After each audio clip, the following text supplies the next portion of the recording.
નમસ્કાર. આપણને કુદરતે એક સરસ અને તંદુરસ્ત શરીર આપ્યું છે. તો તેને તંદુરસ્ત જાળવી રાખવા માટે આપણે અનેક પ્રયત્નો કરવા જોઈએ. પણ આપણા શરીરમાં અમુક વખતે ઘણા રોગો થઈ શકે છે. તો તે રોગો ક્યાં, કેવી રીતે અને શું કામ થાય છે તે જાણવું બી ખૂબ જરૂરી છે. આપણા શરીરનો એક મુખ્ય અંગ મોઢું છે અને મોઢામાં બી અનેક રોગો થાય છે. અને તે રોગો ક્યાં, કેવી રીતે અને શું કામ થાય છે તે જાણવું બી ખૂબ જ જરૂરી છે. તો ચાલો મારી ટીમ વતી હું મૈત્રી સચાનિયા તમને આ રોગો વિશે જાણકારી આપીશ અને આપણે ચર્ચા કરીશું.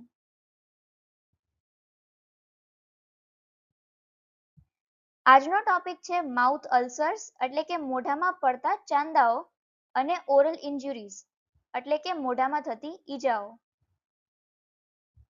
હવે આપણે પહેલા ચાલુ કરશું મોઢામાં પડતા ચાંદાઓ. ચાંદુ એટલે શું? કે તમારા મોઢામાં જે મ્યુકોસા કહીએ આપણે, મ્યુકોસામાં કંઈક તૂટી જાય, તમારી ચામડી તૂટી જાય તો એને આપણે ચાંદુ કહીએ છીએ. ચાંદા અલગ અલગ પ્રકારના હોય છે, જેમ કે ટ્રોમેટિક અલ્સર એટલે કે ઈજાદાયક ચાંદુ.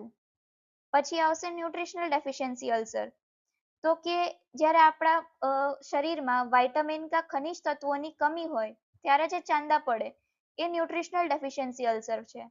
ઇન્ફેક્શિયસ અલ્સર એટલે કે ચેપી ચાંદાઓ.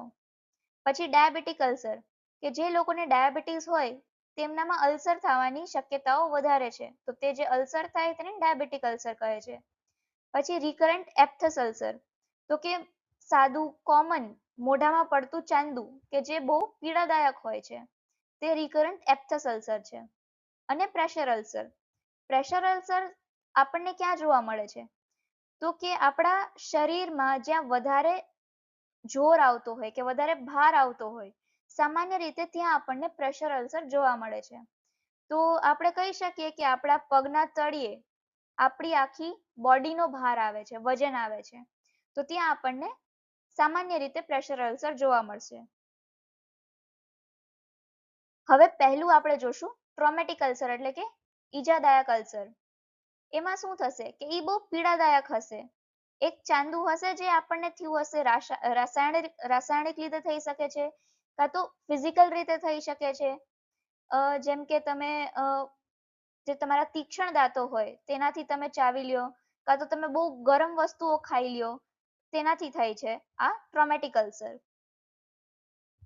પછી આવશે ન્યુટ્રિશનલ ડેફિશિયન્સી અલ્સર, તો કે એ તમારામાં ખનિજ તત્વો કાં તો જે વાઇટામિન્સ હોય તેની કમીથી જે અલ્સર કા ચાંદુ પડે તેને આપણે ન્યુટ્રિશનલ ડેફિશિયન્સી અલ્સર કહીશું. પછી આવશે ઇન્ફેક્શિયસ અલ્સર, તો કે ચેપી અલ્સર એટલે કે એ ખુલ્લું અલ્સર હોય કે જેની ઉપર કે તમારા મોઢાના જે વાયરસ, બેક્ટેરિયા અને ફૂગ એવા માઇક્રો ઓર્ગેનિઝમ્સ હોય એ જે તમારા મોઢામાં ફેલાય, એના લીધે જે તમને આખા મોઢામાં ચાંદા પડે એને આપણે ચેપી કાં તો ઇન્ફેક્શિયસ અલ્સર કહીશું આપણે. પછી આપણે જોશું ડાયાબિટીક અલ્સર.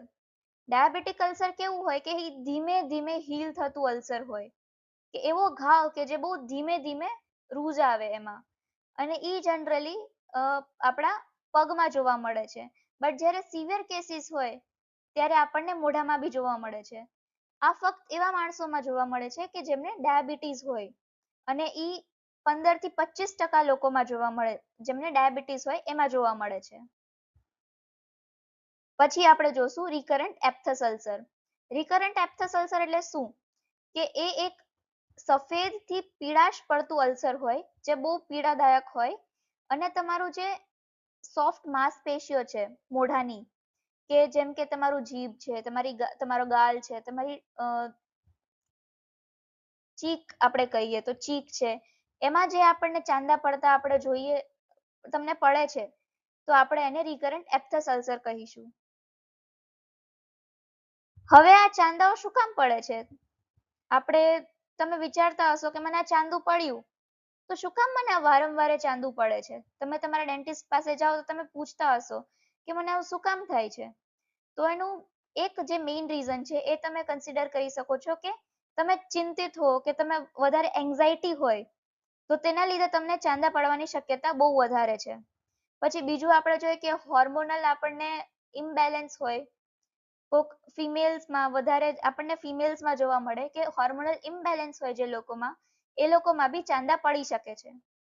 પછી તમારામાં પૌષ્ટિક આહાર તમે ન લેતા હો તો તમારામાં ખનિજ તત્વ અને વાઇટામિન્સની જે ડેફિશિયન્સી હોય તેના લીધે બી તમને ચાંદા પડી શકે છે. પછી તમે કોઈ દવાઓ લેતા હોય એની તમને સાઈડ ઇફેક્ટ થતી હોય તો એના લીધે બી ચાંદા પડી શકે છે. અને તમને કોઈ એલર્જીક રિએક્શન આવ્યું, તમે કોઈ વસ્તુ ખાધીને તમે એની પ્રતિ તમે એલર્જીક છો, તો એના લીધે બી તમને ચાંદા પડી શકે છે. હવે આ ચાંદાના લક્ષણો શું છે? તમને મોઢામાં શું દેખાશે કે તમને શું ફીલ થશે જ્યારે તમને ચાંદુ પડશે? તો પહેલા તો જ્યાં તમને ચાંદુ પડ્યું હશે એ ભાગમાં તમને તીવ્ર દુખશે, તમને દુખાવો થશે, ત્યાં અતિશય દુખાવો થશે.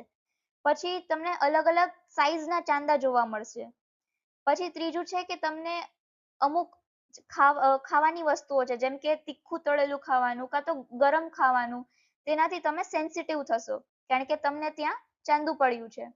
પછી તમારા મોઢામાં ટેસ્ટ બગડી જશે ચાંદાના લીધે.